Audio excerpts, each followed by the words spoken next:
Welcome to Museum of London Docklands. We're really delighted today to have Andrew Flinn, who's a senior lecturer in archival studies and oral history in the Department of Information Studies at University College London, talking to us here. We're also really pleased to have the subject matter of hidden histories and community history. It's something the Museum of London's been engaged with since the 1980s, but obviously because we're a major institution, we can only ever be a part of that picture.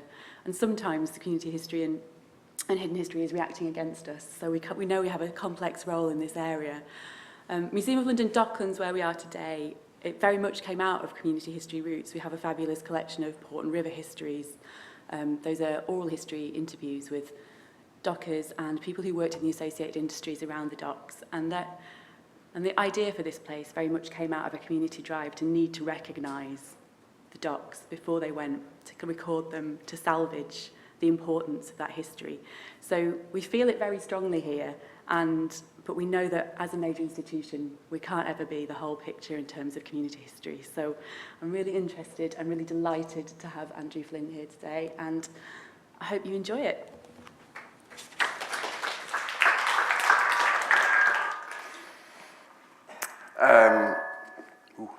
Thank you very much for that. It does sound a bit feedbacky. I'm not sure that's me. Seems to be something else going on. Anyway, I'm sure somebody will sort it out. That sounds better. So, good afternoon. It's a great pleasure to be invited to give this last time lunchtime lecture on tour, especially in the Museum of London Docklands.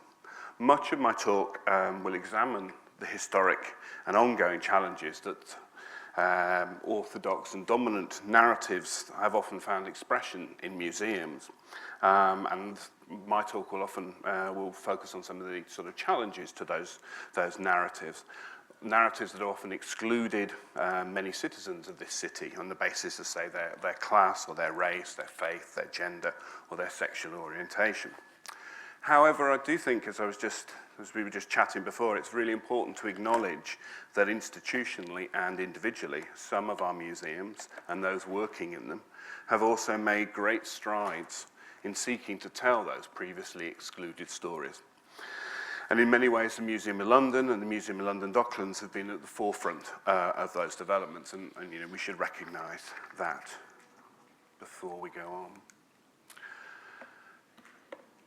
In thinking about the recent public conflicts around the funeral of Margaret Thatcher, I was reminded about a discussion in Patrick Wright's book, in the 1980s book, on living in an old country, about how Michael Foot's attendance at the 1981 Remembrance Day service was read both as a kind of sort of as an insult, but also as a sort of challenge to the kind of the trappings of tradition and militarism and uniform and a kind of sort of patriotic respect. And whether deliberate or not, Foot's appearance in, whether it was a donkey jacket or not, seemed to be representing another tradition. It was seemed as expressing solidarity with all those who died and challenging the glorification of war and the nation, and as hence was incredibly controversial. Whether he meant it in that way is of course not necessarily easy to understand or to find out. The protests around Margaret Thatcher's funeral gave me a similar sense of thinking about what was going on here. If she'd been buried in a low-key fashion, I'm not saying that her legacy would not have been discussed and debated and passionately challenged. I'm sure it would have done. But the overt attempts to give it almost a state funeral with the attendant pomp and ceremony, with the presence of the army and the state to cement a kind of sort of sense of a political legacy as uncontroversial and unchallengeable, made it almost inevitable, I think, that others responded with public actions of challenge and contestation. It was almost as there was a kind of, sort of inevitability that if you set up such a great big public display of a history and a tradition, and you're trying to say certain things about that, then people will contest that. They will protest, and so all the sort of questions about whether that was respectful I think, miss the point about the point that something had been set up, an inevitable consequence had been set up about taking that funeral in a particular way, in the same way as the narratives of history and tradition, as exemplified through things like remembrance ceremonies, also provoke people to behave and react in different ways. So my talk today will be addressing those local and community histories which seek to make an intervention into local and national historical narratives and to challenge those narratives. So I'm not really talking about local history initiatives that are kind of that are more or less exercises in looking at the past in a way of as a sort of leisure activity, as a pleasure activity. I think those are incredibly important, and I think actually that they're much more meaningful than to be dismissed in any way as leisure activities. I think that there's something very interesting and serious going on there. So I'm not dismissing those in any way, but what I'm really going to be talking about today is those ones that have a much more, I'd say, a political edge to them, that they are actually trying to contest a history, that they're trying to assert a presence of some sort or other.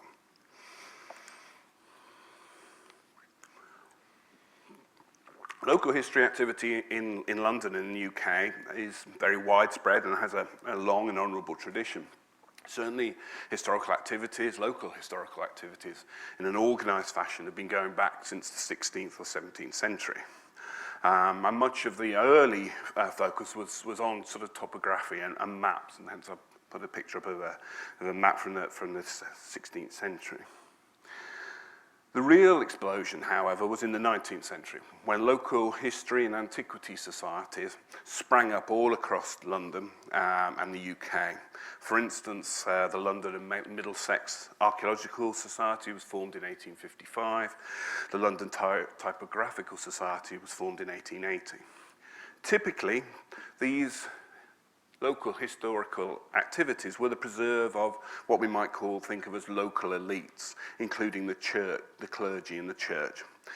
They undertook a wide range of activities and interests. Broadly, they encompassed anything that the individuals themselves were interested in, but they generally included maps, archaeology, the collection of objects and documents, and their focus tended to be on two areas. One, on the distant past, on ancient artifacts and ancient history of the immediate area, but also on the history of land ownership, churches and other significant buildings.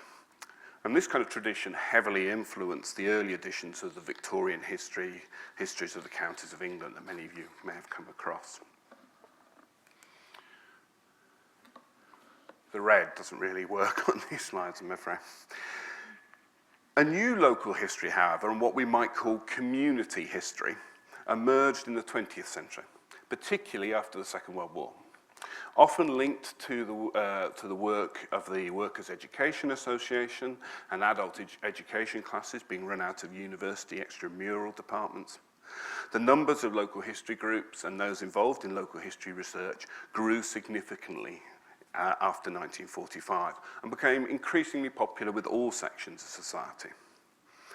Many newly formed groups often included a wider range of social backgrounds and began to study different areas of history. In particular, they began to study recent history, 20th century history, modern industrial history. It is this post-war flourishing of local history and community history that I'm going to discuss most pertinently this afternoon, particularly, as I said, those ones who are most politically engaged. And we're either seeking to make an intervention in local or national historical narratives. They were wishing to kind of sort of change those historical narratives or intervene into those historical narratives and say something different. And secondly, they were often interested in establishing a physical space. They wanted to create somewhere where that history could be found, could be represented, could be accessed. And I'm going to talk about both those themes, about an intervention and the creation of a physical space. Now, although politically inspired community history endeavours could be found in the pre-war period. For instance, Mark's Memorial Library was established in 1933, not 1833. For the most part, this is a kind of sort of post-war phenomenon.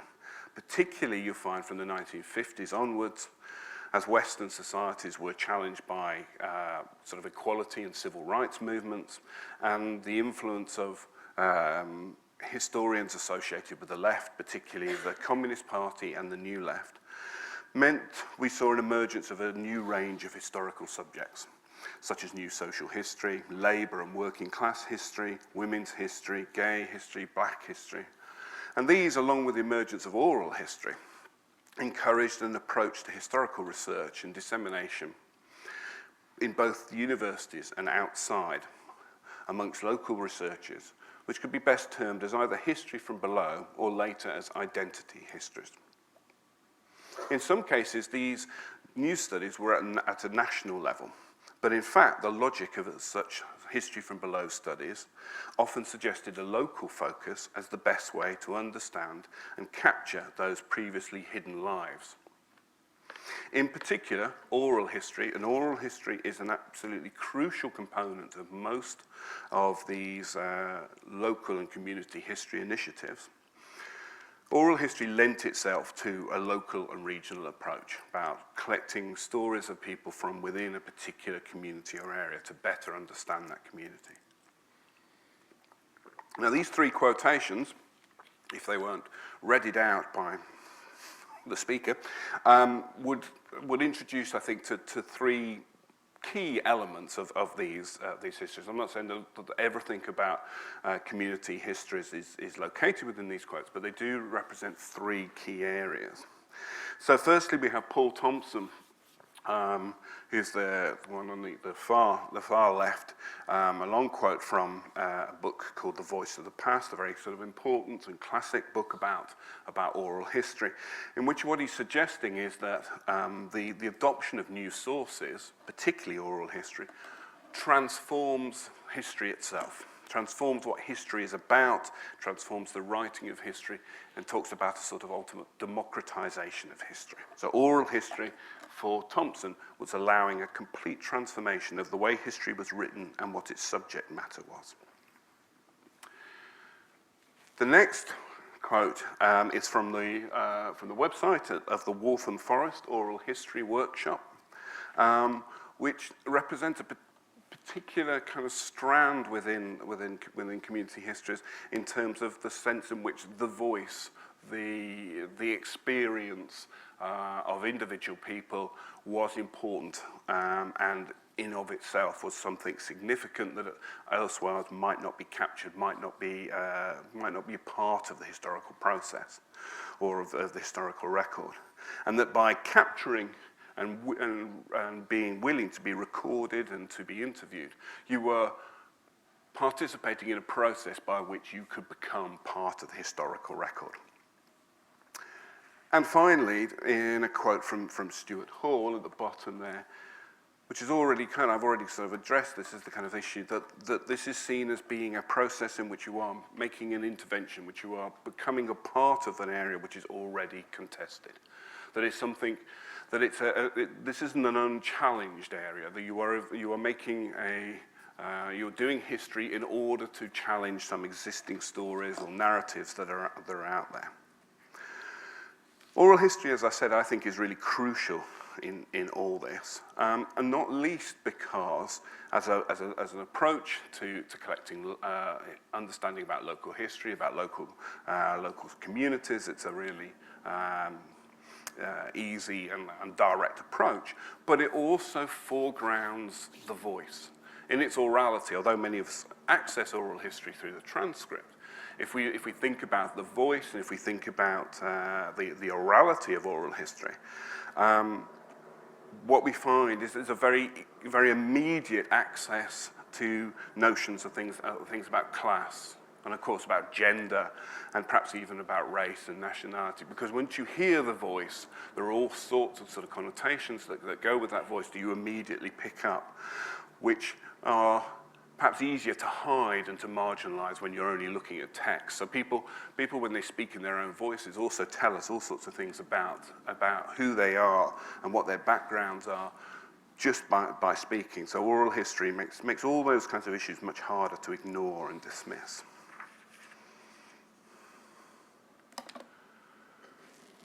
Just one final slide before I then go on to actually look at some examples of some community histories.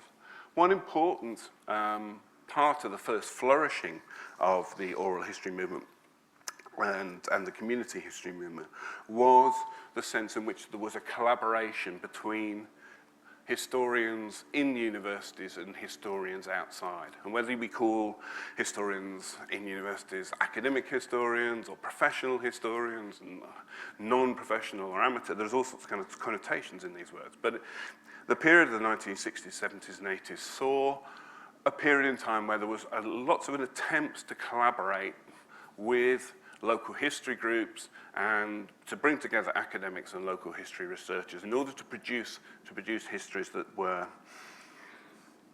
beneficial, that had some sort of synthesis from both sides, that brought in the kind of sort of the expertise and the local knowledge and perhaps the political activism of people in the local history groups with the kind of sort of the academic experience of the historians.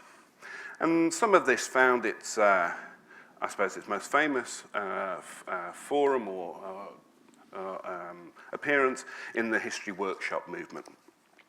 And the history workshop movement, I think, had two defining sort of qualities in its early years in terms of how it related to local history and the importance of local history. Firstly, it said that history was important, that history mattered, that history had an ability to support and to challenge and to change understandings in society, and that if you could change understandings in society, you could also motivate changes and transformations in society itself. So, thus, history was always too important to be left to the professional historians, or in Samuel's quote halfway down, that history should never be the prerogative of the historian, that it's a work of 1,000 hands, that more people are involved than just the person that ultimately writes the book. So there was a sense that history is important, but there was also a sense that it should be a collaborative social activity. That's one of the things about that Samuel quote. And one of the most famous slogans of that time was dig where you stand, which came from a Swedish novelist and historical writer called Sven Lindqvist, who wrote towards the end of the 1970s and was published both in Swedish and English, about the need to understand where you are, where you're coming from, by understanding the history of the place in which you are. So the notion of digging was partly a notion of kind of archaeology. It was taken on by archaeologists, but it was more about digging into the history, digging into your roots, into the past, and having a sense of that. But what he also was minded of, and he was talking about factory workers, that factory workers would have a better understanding of where they were and their relationships with their employers and their historic conditions if they understood the history. And he was saying that this was entirely possible and should be done, but actually, historical research requires techniques, it requires skills, it requires expertise, and what he was offering, and what the Dig Where You Stand was offering a kind of sort of textbook approach to doing local historical research. I'm going to return to the idea of Dig Where You Stand, because that's taken something that I'm now working on with other colleagues at UCL. So this slogan and this approach was key to a lot of the work in this period about collaboration, about working together. However, it didn't last. As I'll say a little bit in a few minutes, sometime in the 1980s and 1990s, the close collaboration, or attempts at close collaboration between people working within the universities on local history or on community history and those working outside universities, those contacts became much less. There was a kind of sort of parting of the ways, and there are numerous reasons for that. Some of them kind of sort of to do with differences over historical approach, some to do with the vagaries of funding and where funding was pushing both local history groups and academic historians. But there was, I think, a shame that there was this split that happened. This moment ends, in a sense. So I'm going to talk briefly, or introduce you to four different types of, four different examples of community or independent and community history initiatives, all which are long-standing, all of which probably have a lineage going back 30 or 40 years. So I'm not necessarily talking about recent ones here, I'm talking about kind of ones that have got a kind of sort of history in their lineage.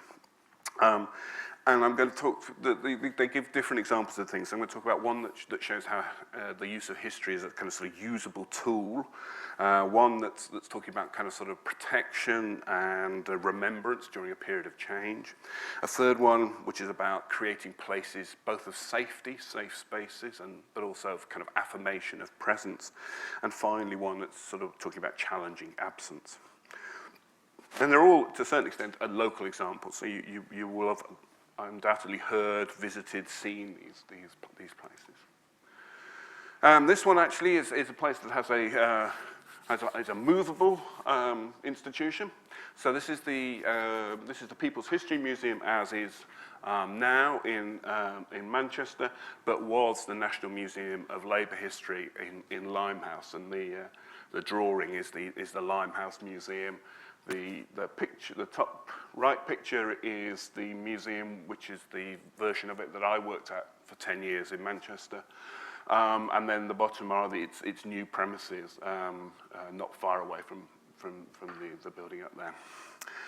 The National Museum of Labour History is very much, or was very much, an institution that was thought of and designed to be an institution that was about telling a history that was for education, that was for consciousness raising, in the words of those who were involved in it. It was not about a professional, objective, neutral study of working class or labour history. It was not a mausoleum in the words of some people at the time. It was very much an attempt to create an institution that told histories that would help to educate, to inform struggle and further political activity. It was organised and based on collections by local activists and long-time members of the Communist Party and Labour Party, who felt that what they were trying to do was create something that would become a resource for working people. The emphasis was on displaying materials and making them available rather than concerns about their long-term preservation. And as a result, the museum was a kind of centre of a lot of kind of ongoing activity, a lot of publications, a lot of plays were produced, books were published within the museum. But it was always a kind of beset by continual financial worries, concerns over space, and a sort of ongoing controversy about its professionalism and its political identity. And these kind of debates have been well documented over the years.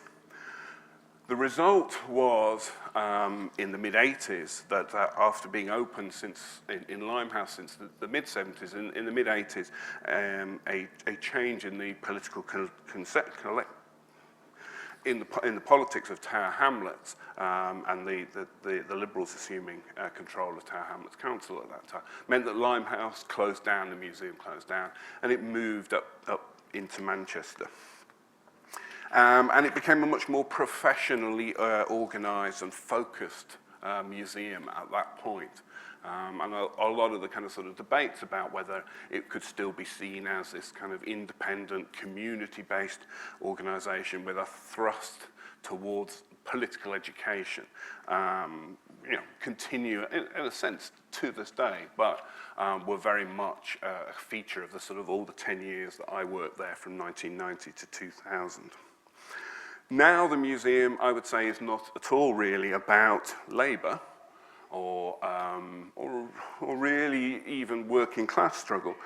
It's a museum about the struggle for equality and democracy. So that sense of looking at a museum that was once very much based in a particular idea of a community of organised labour is now telling a story of a much broader story of the struggle for equality and democracy, but no longer focusing on sort of organised working class struggles.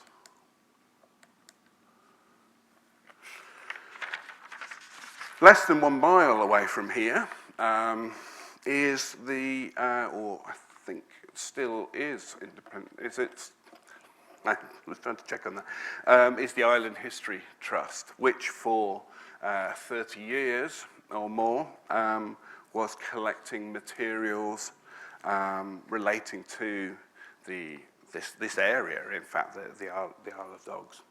And the person that was responsible, Eve Hostetler, came from that heart of that oral history movement. She'd been her supervisor at university had been Paul Thompson, and she'd been written regularly for History Workshop and edited History Workshop Journal in its early years. And she came to the Isle of Dogs and immediately got a sense of the need to do something urgently. She spoke about how it became apparent that physically the environment was going to be concreted over, as it were. The docks were going to be completely altered, and so more and more of the physical representation of life as it had been and had been lived was going to disappear. So the recording of it, and so, was very important. There was a kind of sense in which was an urgency in that period, in the early 80s, in this period of great change that many of you may have memories of, that there was a need to capture those stories before those stories and those histories would kind of sort of would disappear within a kind of, sort of process of severe and rapid industrial and demographic change. So community histories often play a role or become started in these kinds of circumstances when an area is going through significant social change. And that social change may reflect a sort of industrial change, it may reflect demographic change, it may reflect a decline of particular occupations, the gentrification of an area. And those moments of change can be seen, in a sense, both positive and negative, but they can also inspire these moments of sort of intense community activity around a history, and an attempt to use those histories in some ways as ways of kind of sort of protecting a community against change. It can be quite negative in some senses in that way, but also can be kind of a positive force to seeking to kind of affect change, that trying to use kind of sort of history and heritage as ways of motivating people around particular ideas and campaigns. And certainly those were some of the ideas that Eve talked about.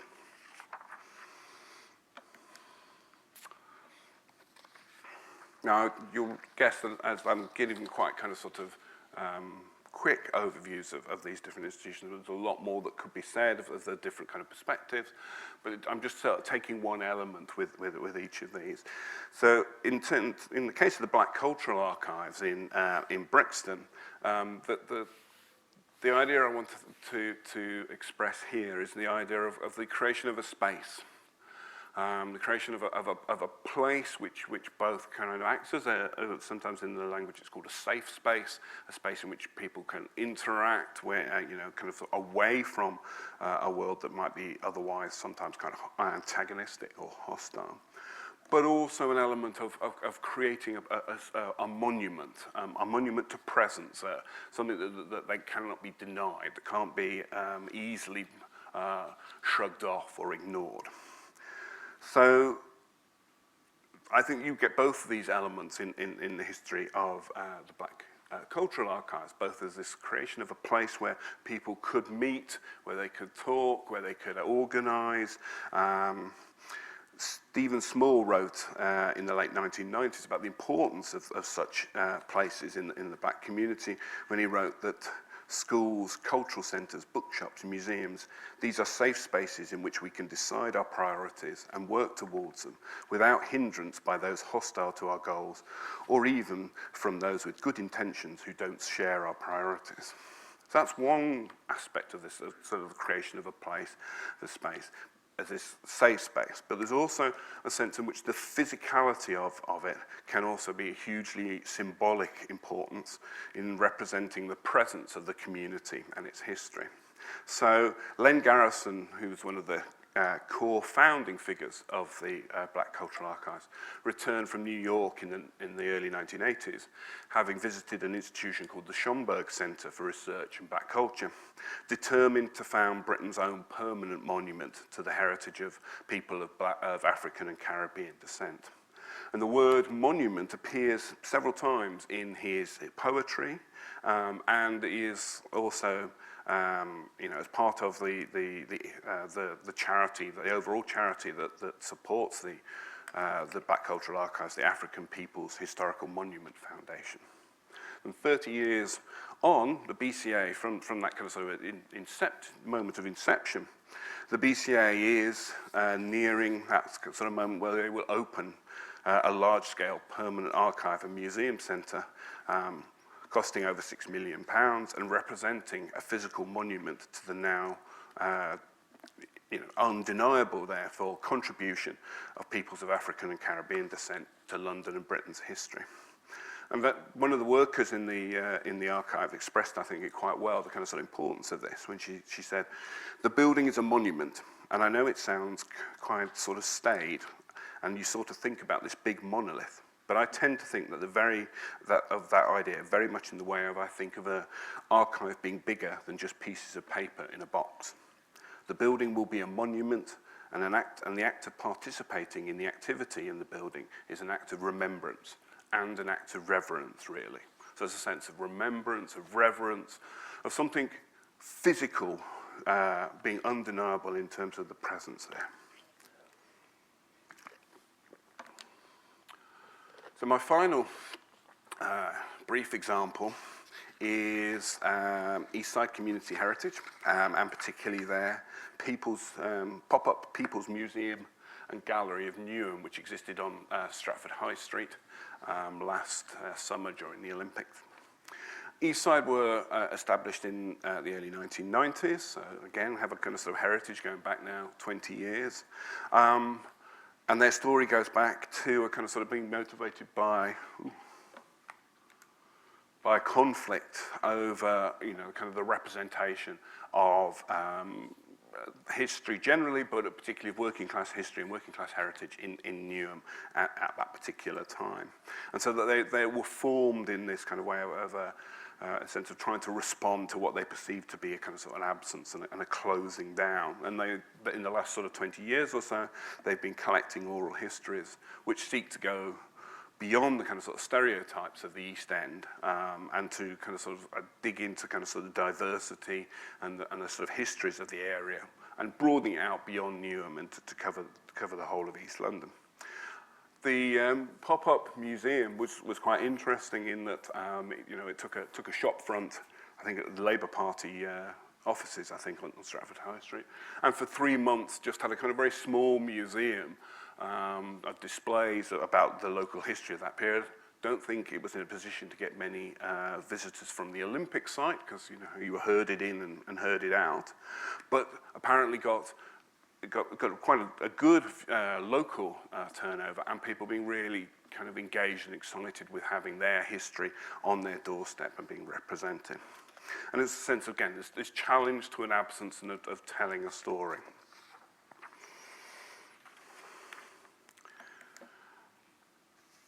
I'm running out of time, but I did want to just finish and conclude with some thoughts on how this is not unchallenged. So, community history and oral history in particular has been seen as being, the best way of putting it, less than rigorous. So we have A.J.P. Taylor famously referring to oral history as old men drooling about their youth, and Barbara Tuchman thinking, asking what we thought we were doing. We were recording all this trivia of appalling proportions. All sorts of people, and by people, she just means people, being invited to merely open their mouths and ramble effortlessly and endlessly into a tape recorder.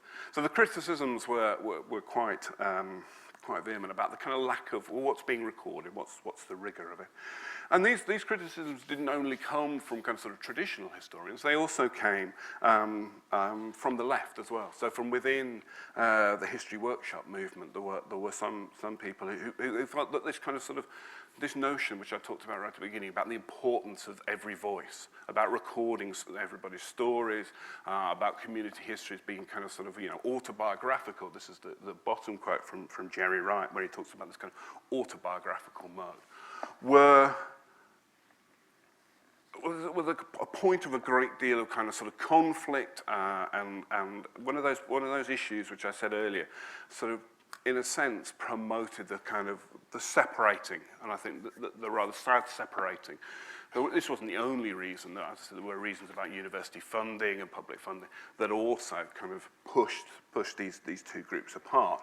But this sense in which community historians and local historians were being accused by academic historians of being not rigorous enough and not theoretical enough. And on the other hand, as people have described at the time, sort of the community historians, local historians just kept going back and said, well, you're just all too theoretical. You're just, you're not dealing with the real world and real history. In a sense, kind of should have pushed these two groups of historians apart in a way that I think was quite damaging and sad. So, brings me on to kind of where we conclude, is that there are attempts now, latterly, to try, and of course the connections have always been continued. Individual historians have continued to work inside and outside the universities on these things. But there are attempts now to try and sort of recreate some of those connections and to put these things together. So there's a project that is funded by the Arts and Humanities Research Council and by the HLF, in a sort of collaboration to bring together groups of university researchers with lots of local history groups funded by HLF. And our group at UCL, which is the one I lead, is called Dig Where We Stand rather than Dig Where You Stand. Isn't that what we've done there? And we're now into continuing to dig. At some point, I think we'll get to stopping digging. And really what it's about is trying to bring together groups of academics. There are a number of us, about 12 of us in different areas, with a range of different community groups who are doing different types of, effectively we're working with about 15 or 16 different groups, and I've got a couple of slides here of the different groups. And the kind of work that they're doing is kind of, they're trying to engage with history, they're trying to engage with local community history for different purposes. So Mental Fight Club is trying to look at kind of sort of local history in terms of how it might, how a kind of engagement in history might support people's sense of well-being and recovery through mental health difficulties. The Grove Park community one is looking at, again, sort of anti-gentrification campaigns and how they might be supported by looking at the history of the railway children in this case. And we've got projects that are looking at kind of sort of the sort of diversity of society, looking at kind of sort of black history in Canning Town, or looking at kind of sort of Brazilian populations in South London. And what we're doing is working with them. Mostly it's about kind of offering them sort of skills and expertise training, but in some cases it's about helping to develop their ideas, to work with them so that we end up doing something more akin to sort of co-creation of some of this research. But the impetus and the incentive and the motivations come from them. So my conclusions about where we are now, I think there are kind of sort of four factors that I think at the end that I would want people to take away. Firstly, I think that the idea about recovery and hidden histories is in itself sometimes enough. It is important sometimes to recover those histories. So these arguments about, well, is it rigorous enough? Are we asking all the right questions? Sometimes the starting point is to recover, is to talk about the histories that aren't present in our other narratives.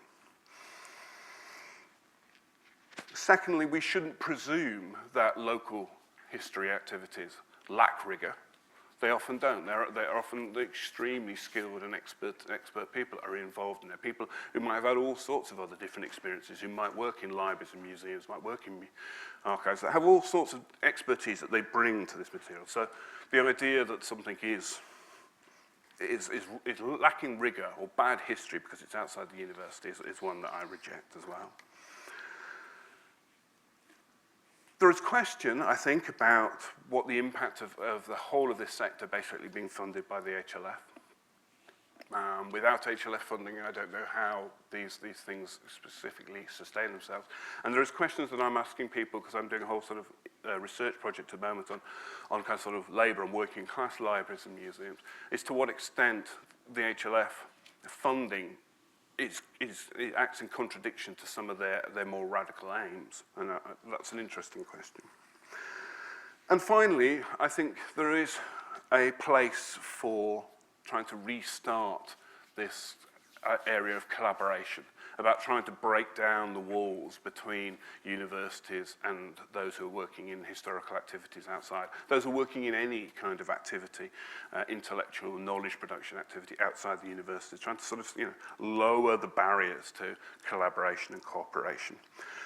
And that the model of the history workshop and oral history of sort of 20 years ago seems to me to offer something that was really important, and perhaps it didn't necessarily all work out or end in harmony, but there's something there that we can recreate. And so that's why I leave people with the words of Eve Hostetler in an interview that I did with her a few years ago about what she felt that she brought to this process. And she thought she did bring things. She brought research skills, interviewing skills, but she also recognized that in order to do this, you needed a modesty of approach.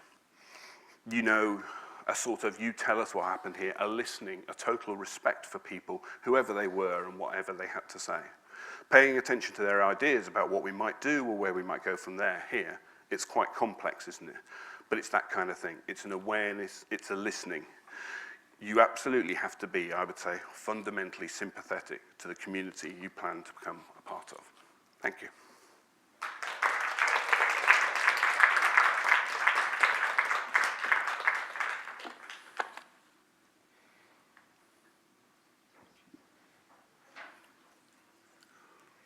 Time for one question, if anyone would like to ask a question at all.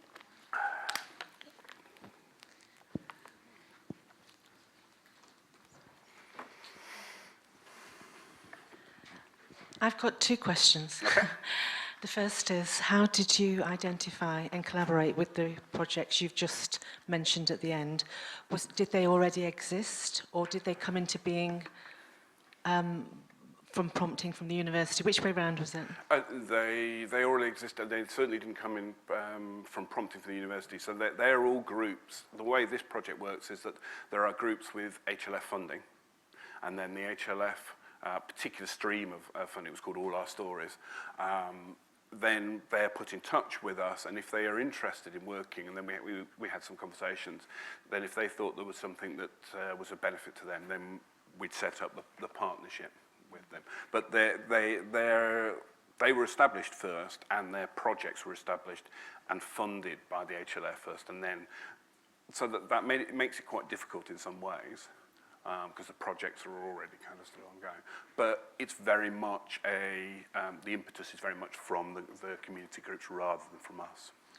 My second question is, if you want to tell the hidden histories of communities that through the development of towns and slum clearances and so on have basically resulted in a diaspora within the white British working class community, how do you go about telling those stories when those communities are scattered? I think that one of the ways is a question of trying to. So that's what in a sense what Eve and the Ireland History Trust I think were trying to do. That they were trying to capture those stories before those communities were dispersed. But also one of the things about technology is that it has offered potential for doing that. So if you look at a site like one of the most successful in this area is a site called My Brighton and Hove. which is a local history online site which people can contribute to. And it's about the history of Brighton, and Hove. But it attracts people from all over the world to contribute to it. People who have got some, either in their lifetime or in their family's lifetimes, connections to Brighton and materials about Brighton. So there is possibilities to use technology to reconnect that kind of sort of diverse, diasporic kind of sort of communities that have been kind of atomized by change. The dilemma there is that a lot of those communities are elderly, and a lot of elderly don't engage in activity. They do and they don't. I mean, yeah. I mean, absolutely. I mean, you have to take into account sort of digital divides amongst generations. But actually, you know, the Silver Surfer and the family history researchers do show that, you know, quite a lot of older people, you know, are getting to grips with kind of quite complex online research techniques and using these kinds of sites. And it's not too much of a shift from the family history sites to the community and local history sites. So, yeah, I agree, but there's also kind of, you know, it's a different element to it as well. I'm afraid that's all we've got time for, but thank you very much to Andrew and to you, Sil, again.